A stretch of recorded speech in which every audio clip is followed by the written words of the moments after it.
Did you know India generates 25,940 tons of plastic waste every day? That is close to the weight of about 9,000 Asian elephants. Well, while India and the rest of the world is struggling with plastic waste management, one of the most important and recent steps that was announced by India and Prime Minister Narendra Modi was that of banning single-use plastic altogether. And that is why we are here today at United Nations Convention to combat desertification, land degradation and drought, to talk to environmentalists, people who care about the environment and who are working towards making this place better for not just for ourselves but for our future generations as well. Hello and welcome to YFactor. Today we will be talking to a group of young enthusiasts who are actively working in the field of environment. Let's go talk to them.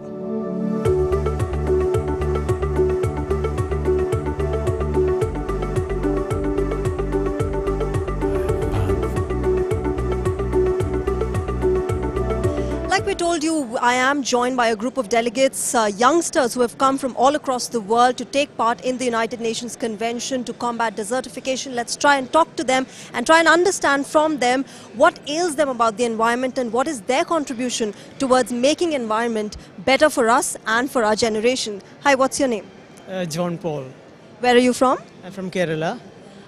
John, you know, India of course has been struggling with and of course working towards in making environment better, whether it's about plastic use or our oceans or our air pollution. What has been your contribution? How do you see this whole problem? So we can see like a lot of issues we are addressing in India nowadays.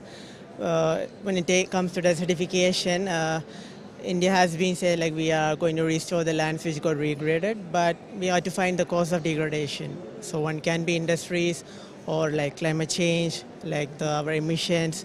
So first we have to look into addressing these issues, like what is causing restorations, like desertification. So addressing this, what causes these issues is the one thing, and how we can revive from that. So we should look into both the sides. Absolutely. Restoration and of course climate change is a huge challenge before us, before humankind. Hi, where are you from? I'm Bartosz from Poland. So, you know, you have also been working for quite a number of years towards environment and, you know, climate change. How do you see this problem, especially in terms of the desertification that we are talking about at the United Nations Convention? Now the world is global and we have a global problem like desertification, and I have pleasure to meet minister from Poland during this COP in India, and he said something really clever, that with this problem what we have, we can solve only in our country, because we must find global solution. We must collaborate, we must meet, we must talk and find what we should do to solve the problem. So right, absolutely. Like he said, all of us need to come together. It is a global problem and all of us need to come together to solve this. Of course, we have youngsters who are leading the way. Hi, what is your name? Hi, I'm Sudeep Gimre from Nepal. All right. So, you know, how do you see this climate change problem? Because it is a huge challenge that lies before us and youngsters have to take that lead. All of us have to take that lead in combating this problem. Yeah, exactly. This is major challenges that we have been facing, and the people from the nations from the underdeveloped nations are like really vulnerable to the climate change because of many reasons. And for that combating climate change, we also have been working. We used to, everybody from every corner of the world should come up to give the hands. I represent Plant for the Planet, and we have been aiming to plant trillion trees for this. And we have already planted more than 15 billion trees all across the world with the help of a lot of people, NGOs, organizations and United Nations Environmental Program. Right, you know, planting trees of course is one of the solutions to combat this problem. Where are you from? My name is Juliet and I'm from Uganda. All right, so you know, the problem of desertification that we are talking about here, how do you see that? What do you think contributes to that? Of course, deforestation is one of the major factors that contributes to desertification and land degradation. But what are the other, you know, problems that you see that we are creating for the environment and especially contributing towards desertification of land? I think our practices on the land are mainly the main factors of desertification, because many of us carry out different activities on our land, but then by the end of the day we don't know what impacts. Say I'm a farmer, and the kind of pesticides I'm using to make sure that my food grows, those might have an effect to the soils. But then because I have no idea of whatever it is that I'm doing, I'll not see those impacts till the future. So unless we understand what it is exactly that we are using our land for, only then will we understand what are the impacts or the effects that we are causing to the land. Absolutely. She raised a very important point, an important section of human beings, humankind, which are affected by this, which is the farmers. And they need to use sustainable practices towards making the environment better. And here I have, in fact, somebody who is holding this placard of sustainability. Hi, what is your name? My name is Chris Wanani. And where are you from? I am from the US. All right, so sustainable practices is something that we all talk about. The United Nations talks about it, and now every country of the world is talking about getting sustainable practices into the environment so that we can conserve our environment for not just us but for our future generations as well.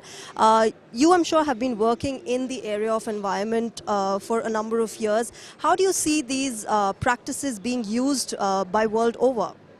So first off, I would like to say that indigenous people's practices aren't really seen as much as more of a Western style sustainable practices, and I believe that eventually indigenous people's sustainability practices will need to be put at the forefront of this movement, because as indigenous peoples, we have lived on this land a lot longer than anybody else, and so we know for a fact how the earth works and how the earth functions, and also how we need to incorporate these sustainable practices into our daily lives. Absolutely. This is something that we all are talking about, and we need to get them into practice, not just talk about them. Hi, what is your name? I'm Mary Jane Angel And where are you from? from Ghana. All right, Ghana, we know that it is one of those parts of the world which does suffer from desertification, land degradation, and of course environmental problems. How do you see, the awareness amongst youngsters there? I'm sure with United Nations and of course countries across the world talking about this, there is an increased awareness about all these problems that lie before us.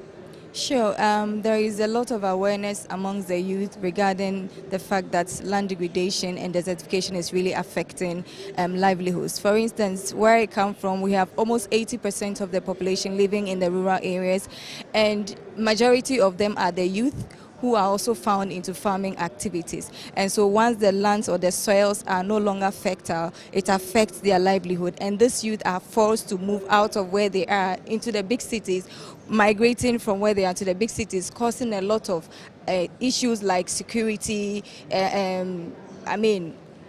reduced in their income and all of that. So for me, I know that the youth are very much aware of the issues of desertification and how land degradation is really affecting their livelihood. And so they are also very poised back home to ensure that they enter into some form of what we call now climate smart agriculture, and some of them have enrolled in other tuition as to how they can also best help their society back home. So I think that the awareness is much greater back home.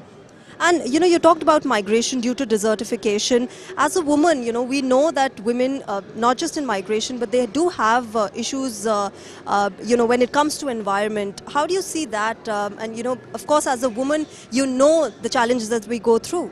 So let me give you an example. Back home, a lot of the women and the youth, one, are into farming. Secondly, they are the ones that go to look for a water resource, fetch water for their homes. And we are experiencing droughts and all the rivers are drying up. So one of the impacts on the youth and the women is the fact that they need to now travel long distances to get water for themselves. And if you're a student, you need to go to school, you miss classes and all of that. So especially the women are actually affected a lot because they are into all the household chores, and all of these are got from the land. So once the lands are no longer fertile, the water is no longer flowing and everything, it affects them because they need to now go back to get wherever they can find it. They go long distances to get it. And then a lot of the women, once they are going alone to get the water, especially some parts of the country, security issues, yes, some of them are raped and all of that, and education becomes, they are no longer interested to go to school, because by the time you come back from wherever you bring in the water from, the time for you to go to school is over. Absolutely. So absolutely, like Mary Jane said, that it is not just about the environment, it's about youngsters and women feeling the ripple effects of desertification and climate change. Hi, what is your name? Alvaro. And where are you from, Alvaro? I am from Chile, where the next COP25 is going to be. All right, so, how do you see this, change in climate, global warming that we talked about, and especially youngsters in your country, what do they feel about this? So we feel afraid a little bit, but also with the hope that we could do certain things to change this reality. That we could work in education, we could work in climate change issues, in different matters. It's people planting trees in Chile, it's people working with fishermen in Chile. It's a lot of work happening today. So the people is working a lot, is working hard to change this reality. So it's a thing, it's a big challenge, but at the same time it's an opportunity to work together, to be more empathic with the others, to work with the others, to be kind with the others. It's a time to confront this challenge in a good way, with hope and not with fear. All right, so the opportunity does lie ahead of us, but of course we need to come together, we need to work together towards this. And in a world where Greta Thunberg has become the icon of voicing her opinion against climate change and urging world leaders to take action against climate change, I'm also joined by some girls who are studying forest research. They are talking about climate, they're studying climate, they're researching in it. You have been studying all of this, whether it is the forest cover in India or the flora and fauna of our forests. How do you see this problem, and where do you think we are faltering as youngsters in taking steps towards our environment? Yes, the youngsters today are very much concerned about environment, and they are aware about the environmental problems that are affecting our earth today. But still there are many problems which are restricting them to take much actions. Maybe one we can say academic, they do not get that much academic support to take part in many other activities of NGOs. But I think, events like these of the United Nations, where they are asking people to work towards environment, and especially talking about subjects like desertification, means that there is an increased awareness amongst not just the world leaders, but also amongst youngsters like all of you who have come today to participate in it. You are holding a placard of India for land. Where do you see, like I asked her, where do you see we're lacking in stopping land degradation and desertification and not working towards our environment? Nowadays, development work is going on. So we are watching in hilly areas mostly that construction work is going on. All right, so she's brought up an interesting topic, which is development versus environment. This is a debate that has always gone on. Can development happen at the cost of, should in fact development happen at the cost of our environment? Hi, where are you from? Hi, I'm from Italy. I'm Fabio Coacci. What is your take on this debate of development versus environment? We've always talked about it, that urban development, modern development is not happening as, sustainably as it should, and it is costing our environment dearly. Yeah, I think that we are not dealing properly with the environment because that's a matter of fact that we are overexploiting the world, and maybe that's going to be unlivable for us. So I think we should stand together, both poor and above all developed countries, because they are the most responsible for the environmental degradation. So they have to stand together to fight against the issues and the harms of the environmental degradation, the pollution. All right, I'm also joined by a few of the other delegates who have, the participants who are there at the convention. Guys, the Prime Minister always talks about conserving environment and development not at the cost of environment. As youngsters of a modern India, what do you feel about this, and how do you see environment conservation for not just ourselves but for our generations? I would say that we are the youth who would be implementing the policies that are being framed right now. And in this convention, as we have heard, they're basically talking about restoration, and more importantly, we should talk about preventing this degradation, like conversion of forest lands to these for developmental purposes. Development is necessary, but not at the cost of environment. And what's your take? Definitely, I want to ponder the point upon the pace which is required for development is so fast that it is beyond the carrying capacity, and this is the main problem due to which our sustainability is not dealt with properly. So development, as she said, is very necessary for ourselves and for the world with the changing climate. All right, environment is something which includes not just land degradation, but we're also talking about global warming, about our marine life, about our air pollution, about the number of aspects of life that environment damage can affect. And one of the important things which Prime Minister also raised is banning single-use plastic altogether. Let's try and talk to them because, youngsters are taking a forward step in it. They are leading it. Single-use plastic is something that is so dangerous for all of us, and we in fact should stop using it. How do you guys, what is it that you guys are doing to stop that usage in our daily day-to-day lives? So one single-use plastic is like plastic bottles, as we can say. So I carry my own bottle, like fill up when it's get over. So also when I go for shopping, I carry my own cloth bag. And also I try to stop buying things which are like highly packed in plastics. In supermarkets there are even things like pineapple or like orange, then bananas packed in plastics. They already have a package of natural package, so we don't need another one. Yes, in fact, plastic bottles is something very interestingly and very unfortunately, one plastic water bottle takes 400 years to decompose. So all of us have to really rethink about the kind of equipments and containers that we are using in our day-to-day lives. How are you guys tackling this problem of plastic usage and single-use plastic? Okay, for me, back home, we've also identified it as a challenge because once it goes into the land, it makes you can't be able to, grow crops on the land again. So what we are doing currently is that we are in partnership with our government to try to come up with policies that can actually limit the use of plastic waste. We have a challenge because a lot of the people are using it, so we have to find a way of trying to let them understand or advocate more to let them understand the impact of it. So now the legislation is ongoing, the discussion is ongoing as to how best we can handle it back home. Yeah. Yes, in fact, on social media, we do see very, very sad, tragic videos of marine life being affected by our plastic usage. We've got videos of, whales, of dolphins coming out of the ocean, their dead bodies being filled with the plastic that we are throwing into our oceans. What are you doing and how do you see this problem of plastic usage across the world?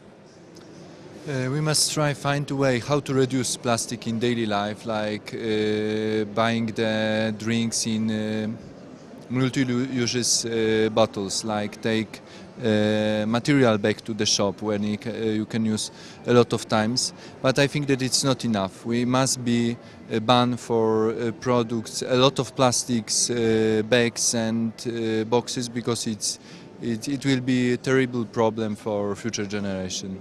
Yes, plastic bottles, plastic bags, and in fact even our online shopping parcels have been criticized for using plastic in a very big way and contributing to our environment damage. We see a lot of plastic being there, and plastic waste management is something that none of the countries has actually come up with a solution about. How do you see that?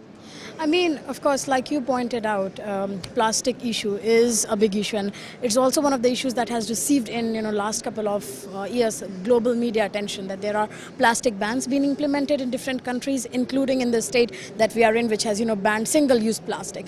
So when we tackle the issue of plastic, I think what's important is that we tackle it from source to end.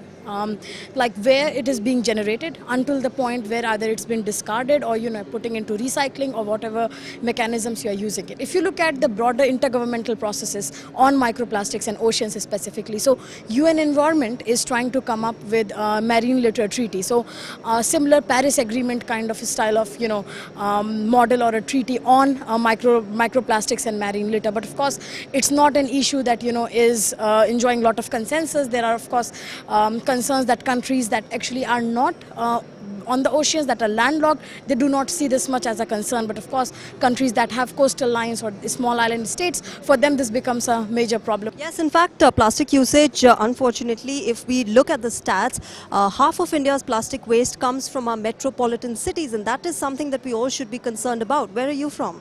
Yeah, I'm from Maharashtra.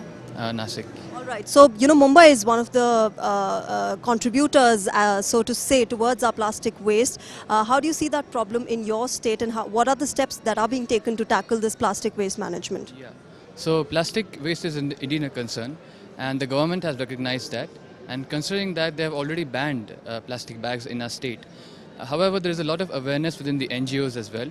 We have seen that people like Afro Shah, the young people are coming out, stepping up, and the Warsaw Clean Beach, the cleanup movement is one of the world's largest movement, and for which he was rewarded as well. So good things are happening, and as my friend said, that consumption-based plastic use should also stop. And the issue is not just about plastics, but it is also microplastics which have entered our ocean. It is said that more than 90% of aquatic species of the plant have some element of microplastics in it. That's a huge concern for us. So we all should be collectively working towards, and the youth have a major say in this. So reduce, reuse, recycle and refuse. Even in India, we had this 2016 plastic waste management rules that were there, which held states responsible for all the plastic waste that is generated in their states, and of course disposing them off carefully and responsibility. And then it was amended in 2018, where not just the states, state governments, but manufacturers, producers, consumers, all of them were collectively held responsible for any plastic waste management that had to be done in their respective states. We're talking about plastic usage, about single-use plastic, and how the world is coming together to ban all of that. How is Italy dealing with the problem? Italy is dealing pretty well. For example, we replaced the plastic bag at the supermarket with the one with the paper, and actually we have a good policy at the European level, which is like dealing this process to delete plastic. Indeed, there is a program that by 2030 all the European countries should replace totally the plastic, so that it's gonna be plastic free. Hello and welcome to YFacts, our special segment where we will bring you some known and unknown facts of the day. I am Shivali Khari, and with me is Vikas Kumar, and we will bring you what all Prime Minister Narendra Modi said in UNCCD COP14. Prime Minister Narendra Modi reaffirmed India's commitment towards the three major concerns of Rio Convention, which are biodiversity, climate change and desertification. UNCCD के COP14 को संबोधित करते हुए प्रधानमंत्री नरेंद्र मोदी ने कहा कि जैव विविधता और जलवायु परिवर्तन पर भारत विश्व के साथ खड़ा है और इसके साथ कार्य करने को तैयार है. In order to streamline its efforts, India is not just going for different global gatherings, but it is also ready to boost greater South-South cooperation. प्रधानमंत्री नरेंद्र मोदी ने अपने संबोधन में कहा कि जैव विविधता, जलवायु परिवर्तन और भूमि संरक्षण पर भारत अलग-अलग स्तर पर कार्य कर रहा है. Prime Minister Narendra Modi also said that India is happy to help other friendly countries with the information from cost-effective satellites and space technology. अपने संबोधन में प्रधानमंत्री नरेंद्र मोदी ने कहा कि भारत पानी को बचाने और पानी के सही इस्तेमाल के लिए आगे बढ़ चुका है, जिसके तहत भारतीय सरकार ने जल शक्ति मंत्रालय का गठन भी किया है.